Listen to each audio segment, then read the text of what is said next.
And let's talk now to Dr. Leyla Hannbeck. She's CEO of the Independent Pharmacies Association. Dr. Leyla, very good morning.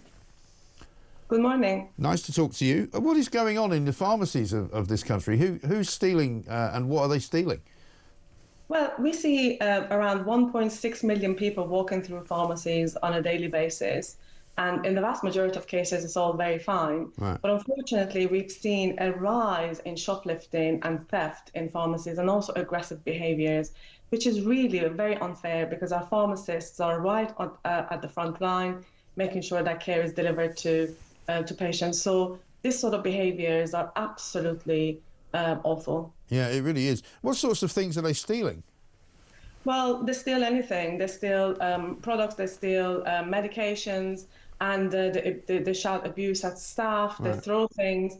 And I have seen videos, from our own members where, some really horrible aggressive behaviours have been taken place and staff have been thrown things at. And it's really uncalled for, particularly since they're incredibly hardworking, making sure that they deliver care to patients on a regular basis. Yeah, of course. I mean, what we've seen in an awful lot of supermarkets and a lot of other shops is that they've kind of locked stuff away, like particularly perfumes and things now. If I go to a pharmacy, I see the perfumes are behind a sort of a locked counter.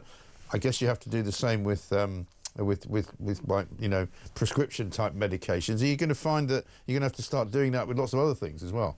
Well, yeah, of course. But it's not just about people picking things on the shelf. They literally threaten the staff in Right. terms of threaten to get things, Right. which is terrible. And when police are called, unfortunately, not much gets done, and so the offenders come back again. So a slap on the wrist really is not going to cut it. So No. we need to ensure that something is done about this matter. Sure. And at the moment, say the police, do they turn up at least? That's something, because they don't always turn up for shoplifting problems.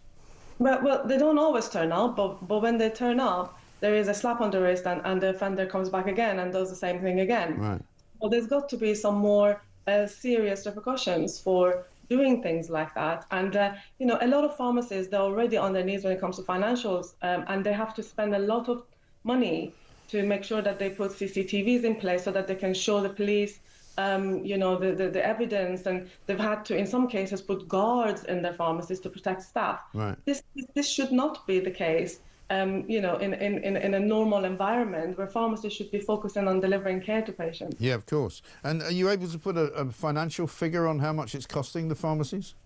I don't know off the top of my head, but it's you can imagine putting CCTV systems in place, hiring guards, but it does put a lot of burden on pharmacists, but also losing products and having staff who are fearful to come to work.